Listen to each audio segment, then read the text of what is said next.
jemaat GBKIA, puji nama Tuhan, kita boleh sama-sama kembali merenungkan betapa baiknya Tuhan dalam kehidupan kita. Kita sama-sama berikan yang terbaik hari ini untuk Tuhan, amin. Amin. Mari sama-sama tundukkan kepala kita. Kita berdoa. Bapa kami yang amat baik, Bapa kami yang kami puja dalam nama Yesus Kristus.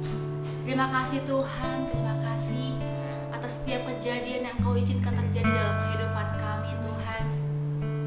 Kami percaya Tuhan, apapun rencana-Mu itu yang terbaik bagi kehidupan kami.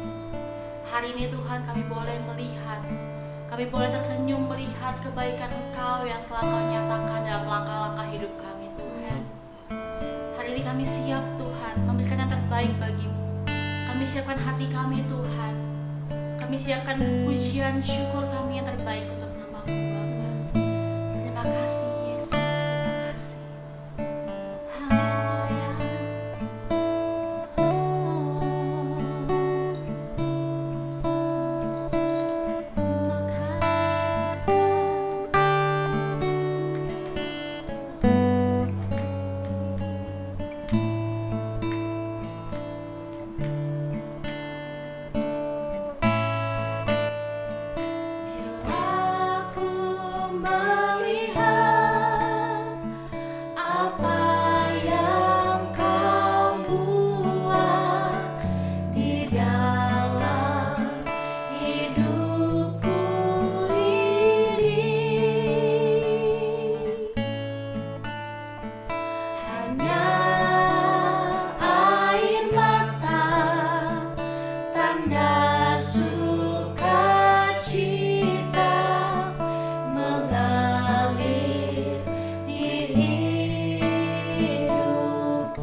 terima pujian Tuhan. Amin Tuhan Yesus. Kami bisa melihat Bapa penyertaan-Mu yang sungguh sempurna dalam hidup kami. Amin. Kami sungguh bisa tertawa atas masa depan kami Tuhan. Karena kami tahu Engkau Allah yang maha setia, Engkau Allah yang maha kuasa, Engkau Allah yang turut campur tangan atas setiap kehidupan kami Tuhan. Terima kasih Bapa. Kami sungguh bersyukur Tuhan. Tiada Allah seperti-Mu. Haleluya. Mari dengan hatimu yang lebih lagi kepada Tuhan. Ku bersyukur, ku bersyukur, Kau baik atas kebaikan-Mu, Yesus. Ku bersyukur, ku bersyukur, Engkau setia atas kasih setia-Mu. Ku bersyukur,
Shalom Bapak Ibu semuanya dan saudara-saudara terkasih. Kita berjumpa kembali dalam tayangan renungan firman Tuhan yang dipersembahkan oleh Gereja GBI KIA. Mari sebelum kita lanjutkan acara ini, kita satukan hati di dalam doa. Bapa kami yang di sorga, Bapa di dalam nama Tuhan Yesus, kami berterima kasih untuk waktu yang boleh kami miliki saat ini untuk bersama-sama mendengarkan kebenaran firman Tuhan. Kami berdoa, biarlah kiranya Tuhan memampukan kami untuk memahami kebenaran firman Tuhan dan sadarkan kami untuk kami bisa memahaminya sehingga kami dimampukan untuk taat akan setiap kebenaran firman Tuhan. Dan kami yakin dan percaya firman Tuhan adalah kekuatan bagi setiap kami. Firman Tuhan adalah jawaban bagi seluruh persoalan kehidupan yang sedang kami jalani. Firman Tuhan adalah landasan kami hidup hari-hari ini. Di dalam nama Tuhan Yesus kami berdoa. Haleluya. Amin. Baik Bapak Ibu, mari kita buka firman Tuhan di dalam kitab Matius pasal 11 ayat 2 sampai ke 6. Matius pasal ke-11 ayat 2 sampai ke 6. Di dalam penjara, Yohanes mendengar tentang pekerjaan Kristus, lalu menyuruh murid-muridnya bertanya kepadanya, "Engkaukah yang akan datang itu, atau haruskah kami menantikan orang lain?" Yesus menjawab mereka, "Pergilah dan katakanlah kepada Yohanes apa yang kamu dengar dan kamu lihat. Orang buta melihat, orang lumpuh berjalan, orang kusta menjadi tahir, orang tuli mendengar, orang mati dibangkitkan, dan kepada orang miskin diberitakan kabar baik. Dan berbahagialah orang yang tidak menjadi kecewa dan menolak aku." Judul firman Tuhan yang menjadi renungan kita saat ini adalah tetap mengalami kasih Allah yang nyata. Saya ulangi, judul renungan kita saat ini tetap mengalami kasih Allah yang nyata. Bapak Ibu semua yang dikasihi Tuhan, ayat yang kita baca baru saja ini menceritakan tentang seorang pribadi yang bernama Yohanes Sang Pembaptis. Yang ternyata dia mengalami satu fase di mana dia ragu. Dia ragu kepada Yesus Sang Mesias. Keraguan ini coba diteliti oleh beberapa peneliti Alkitab untuk mereka menemukan apa kira-kira alasan Yohanes menjadi ragu kepada Mesias, kepada Yesus Kristus. Karena kalimat yang kita baca tentang ucapan Yohanes adalah, sungguhkah itu engkau? Benar-benar menunjukkan adanya keraguan. Jangan-jangan engkau ini bukan Mesias yang dijanjikan. Atau engkau ini hanyalah seperti aku, yaitu Yohanes Pembaptis, yang hanyalah seorang perintis, pembuka jalan bagi Sang Mesias yang sesungguhnya. Jadi intinya ada sebuah keraguan. Nah, peneliti Alkitab mencoba mencari kira-kira alasannya apa sih? Dan ini yang ditemukan, ada dua kemungkinan yang sangat mendekati keraguan Yohanes, yang membuat Yohanes itu ragu kepada Yesus. Yang pertama, Yesus tidak melakukan tindakan revolusi politik di saat itu. Maksudnya menyelamatkan umat Israel seperti Musa dan merebut pemerintahan dari Herodes lalu menjadi raja. Yang kedua, karena Yohanes ini disamakan dengan Nabi Elia, yang dimana di masa Nabi Elia ini menyuarakan suara pertobatan di zaman kerajaan Raja Ahab dan Ratu Isabel, bahkan membuat celaka banyak imam-imam Baal di masa itu. Tetapi, perhatikan di sini, tetapi Elia luput dan tidak dipenjara. Walaupun Isabel ingin sekali menangkap Nabi Elia, tetapi tidak sedetik pun, tidak satu pun yang bisa menangkap Elia di masa itu. Sedangkan Yohanes yang diisukan, bahkan dibilang sama seperti Nabi Elia, justru mengalami keadaan yang sebaliknya. Yaitu apa? Dia berhasil dipenjara. Kenapa Yohanes tetap dipenjara, bisa dipenjara, sedangkan Elia di masa itu tidak dipenjara? Nah, inilah yang menjadi keraguan. Jangan-jangan Yohanes berpikir, jangan-jangan bukan Mesias nih. Kenapa Yesus tidak melakukan apa-apa ketika aku dipenjara? Dan yang dialami oleh Yohanes ini satu kata yang sekali lagi, yaitu yang mau saya sampaikan itu, ini keraguan. Yang kerap kali juga orang percaya alami. Keraguan muncul karena mulai hilangnya pengharapan atas sesuatu yang tadinya diyakini itu nyata. Saya ulangi, keraguannya muncul karena mulai hilangnya pengharapan atas sesuatu yang tadinya diyakini itu nyata. Perhatikan kembali apa yang disampaikan oleh Yohanes. Engkaukah itu, kata Yohanes, lewat murid-muridnya.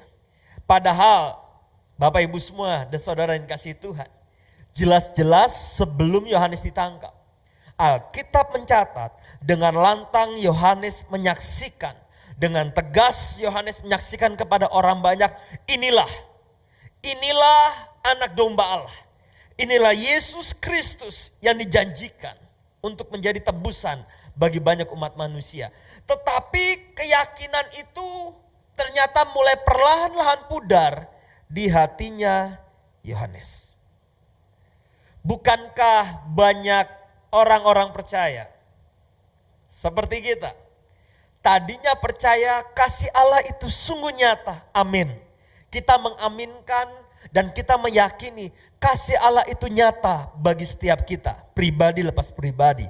Tetapi berjalannya waktu, lewati berbagai kejadian, kenyataan hidup, perlahan-lahan keyakinan ini mulai pudar. Keyakinan akan kasih Allah yang nyata buat setiap kita mulai pudar. Keyakinan bahwa rancangan Tuhan itu indah bagi setiap kita itu mulai pudar.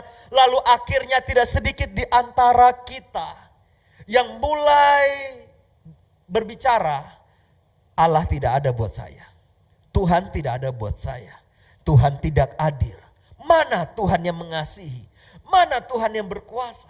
Kenapa tidak ada pertolongan Tuhan? Kenapa doa saya tidak dijawab? Kenapa saya dibiarkan? Akhirnya kita sekali lagi mulai ragu. Seperti Yohanes mulai ragu. Mana Tuhan? Mana? Sungguhkah Yesus itu Tuhan? Sungguhkah doaku ini benar? Sungguhkah Tuhan mendengar doaku? Sungguhkah Tuhan memperhatikan kehidupanku? Bapak Ibu, mari kita belajar dari Yohanes supaya kita tetap mengalami kasih Allah yang begitu nyata. Apa yang harus kita perbuat? Yang pertama, jangan membelakangi Tuhan. Ketika kita mengalami seperti apa yang Yohanes alami, kita mengalami keraguan itu muncul dalam hati kita dan mulai perlahan-lahan menutupi mata kita. Saya mau katakan, jangan membelakangi Tuhan. Yohanes pasal 15 ayat 9 sampai 11. Yohanes pasal 15 ayat 9 sampai 11. Seperti Bapa telah mengasihi aku, demikianlah juga aku telah mengasihi kamu. Demikianlah firman Tuhan. Tinggallah, lihat di sini. Tinggallah dan perhatikan ini, di dalam kasihku itu. Jikalau kamu menuruti perintahku, kamu akan tinggal di dalam kasihku. Seperti aku menuruti perintah Bapakku dan tinggal di dalam kasihnya. Semuanya itu kukatakan kepadamu supaya apa? Sukacitaku ada di dalam kamu dan sukacitamu menjadi penuh. Perhatikan ayat ini. Yesus berkata tetaplah tinggal. Tinggal ini bukan sekedar tinggal, tetapi tetaplah berada di dalam kasih Tuhan yang nyata. Bahkan sekalipun kita berada di dalam sebuah keraguan, jangan membelakangi Tuhan. Yohanes ketika dia berada dalam titik terendah kehidupannya, yaitu berada di dalam penjara dan di dalam keraguan, dia justru malah menyuruh murid-muridnya untuk mewakili dia datang ke Tuhan Yesus. Artinya apa? Dia tidak membelakangi Tuhan. Ini punya pesan bagi kita. Apapun yang kita hadapi, seberapa berat dan pahitnya kehidupan, jangan berpaling. Jangan putar arah. Jangan ngambil keputusan seketika itu juga. Atau Anda tiba-tiba berkata, setelah jalani hari demi hari, Anda berkata, sudah lupakan Tuhan. Lalu meninggalkan Tuhan dan mencari jawaban di tempat yang lain. Dan melakukan berbagai macam pelampiasan diri, pemuasan diri dengan dunia. Saya katakan jangan. Teladani dan dengarkan nasihat firman Tuhan. Ayat yang kita baca saat ini. Karena semua yang terjadi ketika kita hidup sungguh-sungguh dalam jalan firman Tuhan. Tuhan punya tujuan yang mulia bagi setiap kita. Tuhan punya rancangan yang indah bagi setiap kita. Tuhan sedang membentuk kita lewat setiap keadaan dan lewat setiap kejadian. Untuk kita semakin lebih lagi mengenal dan mengalami kasih-Nya yang nyata. Karena sekalipun kita berada dalam lembah yang kelam, sesungguhnya kasih-Nya tidak pernah meninggalkan kita. Kasih-Nya sekali-kali tidak pernah undur, sekalipun seakan-akan kita melihat tangan Tuhan tidak ada di tengah situasi yang kita alami. Kenapa? Karena Anda dan saya dikasihi Tuhan. Dari sejak semula Dia mengasihi kita. Bukan karena apa yang telah kita perbuat, tetapi ini adalah keputusan Tuhan. Ini adalah kasih-Nya, yaitu apa? Dia mengasihi kita bahkan sebelum kita mengasihi Dia. Dia mengasihi kita bahkan sebelum kita berbuat apa-apa buat Dia. Bukankah Dia rela disalibkan buat setiap kita, orang-orang yang berdosa? Itulah kasih-Nya. kita berharga di mata Tuhan. Matius pasal 10 ayat 29 sampai 31. Matius pasal 10 ayat 29 sampai 31. Bukankah burung pipit dijual 2 ekor seduit, namun seekor pun daripadanya tidak akan jatuh ke bumi, perhatikan, di luar kehendak Bapamu. Dan kamu, rambut kepalamu pun terhitung semuanya. Sebab itu janganlah kamu takut, janganlah kamu menjadi cemas, janganlah kamu tenggelam dalam keraguan kamu lalu kamu berbalik meninggalkan Tuhan. Sebab apa? Anda dan saya lebih berharga daripada banyak burung pipit. Hal pertama, jangan membelakangi Tuhan. Sekalipun kita benar-benar sudah melihat banyak keraguan di dalam hati kita, jangan berpaling dari Tuhan. Yang kedua, ketika kita berada di dalam masa yang berat dan keraguan itu sekali lagi menguasai, seakan-akan hendak mengambil alih seluruh kehidupan kita dan mengambil hati kita.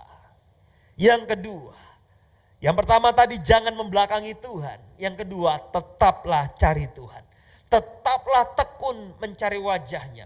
Tetaplah pertahankan mata kita tertuju kepada Dia, kepada firman-Nya.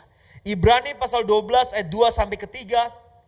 Marilah kita melakukannya dengan mata yang tertuju kepada Yesus yang memimpin kita dalam iman dan yang membawa iman kita itu kepada kesempurnaan, yang dengan mengabaikan kehinaan tekun memikul salib, ganti sukacita yang disediakan bagi Dia yang sekarang duduk di sebelah kanan tahta Allah.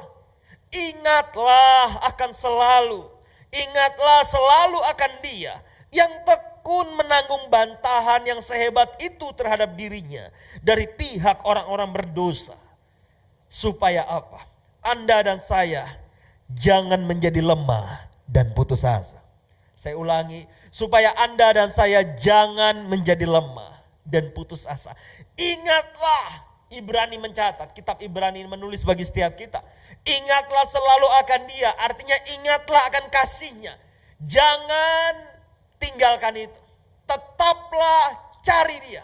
Tetaplah fokuskan hatimu, pertahankan itu.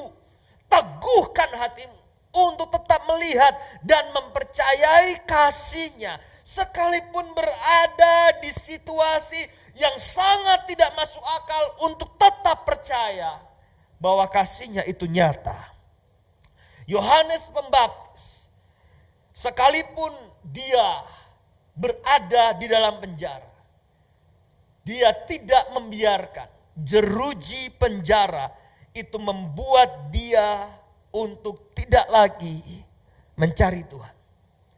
Bahkan sampai-sampai dia menyuruh murid-muridnya datang kepada Yesus untuk bertanya. Lihat, dia bertanyanya kepada Yesus, bukan kepada orang lain loh ya.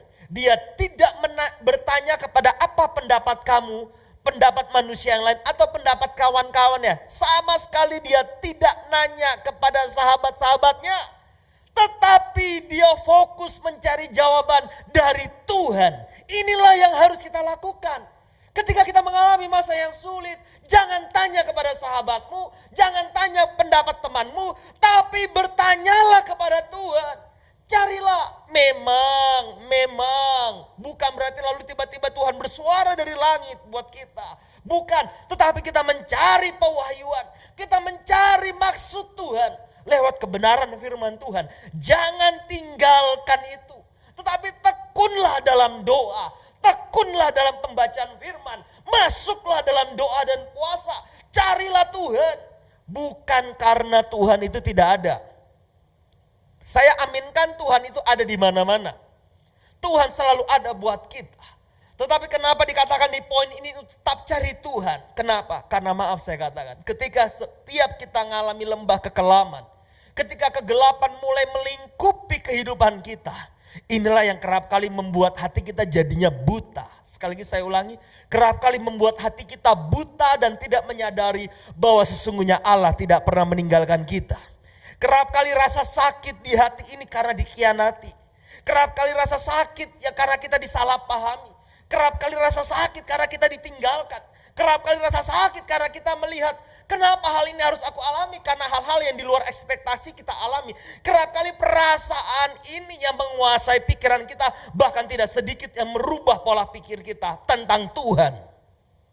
Akhirnya kita berpikir, sudahlah kita berpaling, sudahlah kira-kira menurut orang lain gimana. Dan akhirnya kita tidak lagi hidup menurut firman, tetapi malah menjadi hidup menurut apa kata orang tentang Tuhan. Hati-hati, dunia ini dan semua manusia tidak ada yang bisa memberikan jawaban yang tepat bagi setiap kita tentang rancangan Tuhan atas kehidupan kita. Karena yang punya jawaban itu Tuhan, bukan orang-orang di kanan kiri Anda. Yang punya jawaban itu Tuhan. Jangan cari manusia, tetapi tetaplah cari Tuhan. Bulatkan tekadmu, rendahkan diri. Jangan menganggap dirimu pandai dalam keadaanmu hari ini. Kita, banyak orang di sekitar kita, termasuk setiap kita, ini mengalami keadaan yang tidak mudah. Tetapi jangan sampai dalam keadaan ini kita menganggap diri kita pandai, lalu kita tidak mencari Tuhan. Kita mencoba berasumsi menggunakan pola pikir kita. Akhirnya kita ini melangkah mendahului Tuhan. Jangan. Jangan kita meneladani Israel yang ketika dituntun melalui padang gurun. Akhirnya mereka tidak ada yang masuk menggenapi rencana Tuhan yang mulia di tanah perjanjian. Tapi banyak mereka yang akhirnya mati di padang gurun. Tahu karena apa? Karena semua yang mereka alami, mereka tidak tanya ke Tuhan. Mereka tidak tekun, tidak bulatkan tekad untuk mencari suara Tuhan. Mencari jawaban firman Tuhan. Tapi mereka kerap kali telinga mereka diarahkan kepada apa kata orang. Apa kata teman-teman. Apa kata orang-orang yang senasib seperjuangan. Nah ini hati-hati nih. Hati-hati. Kerap kali saya mau katakan orang-orang yang senasib seperjuangan kita mulai mengumbar pendapat-pendapat mereka tentang apa yang dialami. Sehingga tidak sedikit dari antara kita yang lalu mengambil kesimpulan pendapat mereka adalah benar. Hati-hati, jangan tergesa-gesa, jangan dengarkan manusia, tapi dengarkan firman. Carilah Tuhan, maka kamu akan hidup. Carilah Tuhan, maka kamu akan tetap kuat. Bukankah firman Tuhan di dalam kitab Yesaya mencatat, orang yang tetap tekun menanti-nantikan Tuhan akan mendapat kekuatan yang baru. Lihat, Yohanes ketika tetap tekun mencari Tuhan, yang Yohanes dapatkan adalah jawaban Tuhan yang murah hati, penuh dengan belas kasihan. Sehingga saya yakin dan percaya di akhir hidupnya Yohanes ketika dia dipenggal, hatinya tetap ada buat Tuhan dan dia tidak ragu. Yang kedua yang harus kita ingat, tetaplah tekun cari suara Tuhan. Jangan bertanya pendapat teman, jangan bertanya kepada pendapat sahabat kita, tapi carilah Tuhan tentang apa yang kita alami. Carilah jawaban Tuhan, bukan cari manusia. Yang ketiga, ketika kita berada dalam fase masa keraguan, yang ketiga, ingatlah kembali akan janji Tuhan. Mari kita buka firman Tuhan kembali ke ayat Matius pasal 11 ayat 4 sampai ke 5. Matius pasal yang ke-11 ayat 4 sampai ke 5. Yesus menjawab mereka, pergilah dan katakanlah kepada Yohanes apa yang kamu dengar dan kamu lihat. Orang buta melihat, orang lumpuh berjalan, orang kusta menjadi tahir, orang tuli mendengar, orang mati dibangkitkan, dan kepada orang miskin diberitakan kabar baik. Bapak Ibu semua dikasih Tuhan, yang kita baca ini adalah jawaban Yesus terhadap pertanyaan keraguan Yohanes. Perhatikan ini. Ini petunjuk buat setiap kita. Ini nasihat buat setiap kita. Ketika kita berada di fase masa benar-benar meragukan Yesus itu Tuhan. Benar-benar kita ini seakan-akan akal budi kita berkata, apa benar ini arahan firman? Tetapi ketika kita tetap tekun, Yesus mengingatkan, nasihat firman apa? Ingatlah selalu akan perbuatan-perbuatan Tuhan yang ajaib. Ingatlah selalu akan janji firman Tuhan. Renungkan itu. kembali. Itu terus yang harus diingatkan dalam pikiran kita. Lihat sekali lagi Bapak Ibu di sini. Yesus sama sekali tidak marah, tidak murka. Yesus tidak berkata kepada Yohanes, "Kenapa kamu jadi ragu?" Enggak. Yesus tidak marah. Sama sekali Yesus tidak marah. Tetapi nasihat Yesus buat Yohanes dan buat setiap kita. Dalam keadaanmu yang sudah mulai ragu, ingatlah kembali perbuatan Tuhan. Renungkan firman Tuhan. Jangan renungkan rasa sakitmu. Jangan renungkan asumsi-asumsi kamu yang menakutkan. Jangan terus renungkan fakta-fakta yang menakutkan dalam pikiranmu tentang kehidupanmu yang kamu jalani, tentang apa yang sedang kamu alami. Jangan itu yang kamu renungkan. Jangan malah meratapi nasib. Jangan, berhentilah meratapi nasib, tetapi renungkanlah firman Tuhan. Perbesarlah janji Tuhan dalam pikiran kita. Perbesarlah kebaikan Tuhan. Arahkan hati kita kepada kasih setianya Tuhan, bukan kepada keadaan kita. Filipi pasal keempat ayat yang ke-8, demikianlah firman Tuhan. Jadi akhirnya saudara-saudara, semua yang benar, semua yang mulia, semua yang adil, semua yang suci, semua yang manis, semua yang sedap didengar, semua yang disebut kebajikan dan patut dipuji, pikirkanlah semuanya itu. Apa ini maksud dengan kitab Filipi? Kitab Filipi ini adalah kitab yang tema besarnya adalah penderitaan orang percaya. Dan di dalam tema penderitaan orang percaya ada satu pesan yang penting ketika kita mengalami penganiayaan. Ketika kita mengalami fase masa yang tidak menyenangkan. Saya mau katakan, pikirkanlah firman Tuhan. Ini bukan tentang bicara berpikir positif. Berulang kali saya selalu mengingatkan. Ayat ini bukan tentang berpikir positif, karena berpikir positif adalah hikmat manusia, hikmat dunia.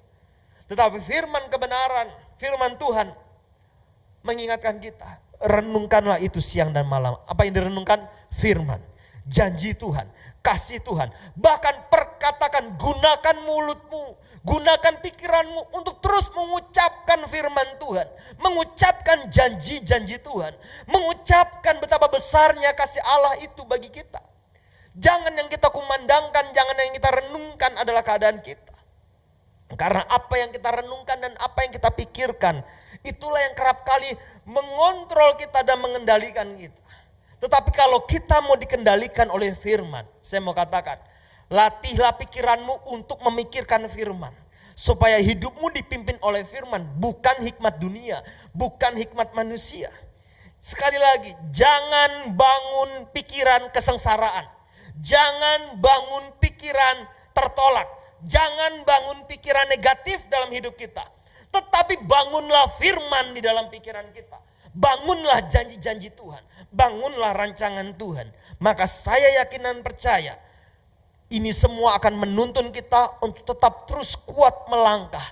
Dan pada akhirnya Tuhan menjadikan semua perjalanan kita menjadi berhasil dan beruntung. Dan kita tetap berada dalam rencana Tuhan.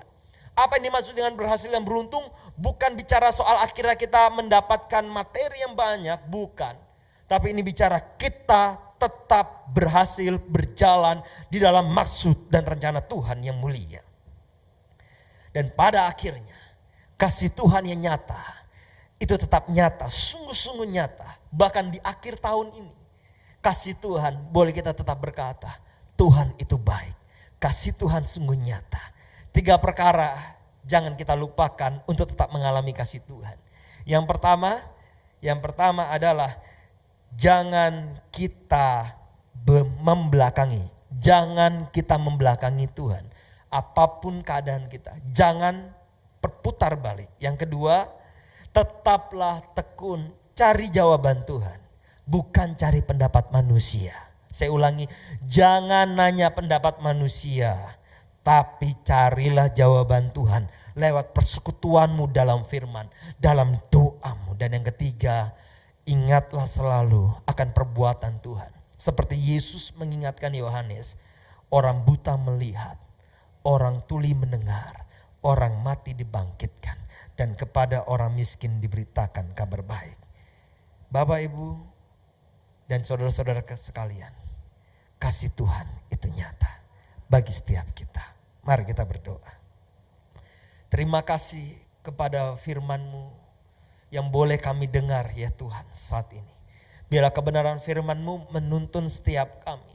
Bahkan sekalipun ketika kami berada dalam lembah keraguan, kami berada dalam lembah bayang-bayang maut, biarlah firman-Mu tetap menjadi pegangan kami dan mampukan kami ya Allah Roh Kudus untuk terus berpegang teguh. Ingatkan kami untuk kami terus membulatkan tekad kami untuk tidak membelakangi Tuhan.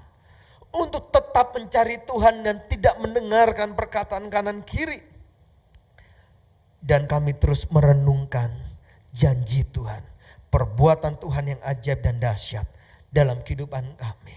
Sehingga pada akhirnya kami boleh melihat sungguh tidak ada satupun yang bisa memisahkan kami dari kasih Tuhan. Di dalam nama Tuhan Yesus kami berdoa. Bersama-sama katakan amin. Baik Bapak Ibu, di akhir renungan ini mari kita membuka kedua tangan kita. Terimalah berkat daripada Allah Bapa di dalam cinta kasihnya Tuhan kita Yesus Kristus dan persekutuan yang manis dengan Allah Roh Kudus yang menguatkan kita, meneguhkan kita, menuntun kita dalam setiap jalan kebenaran. Mulai hari ini sampai selama-lamanya. Sampai kita berjumpa dengan Dia di awan-awan yang permai. Kita yang percaya, kita dikasihi oleh Tuhan. Sama-sama berkata, amin.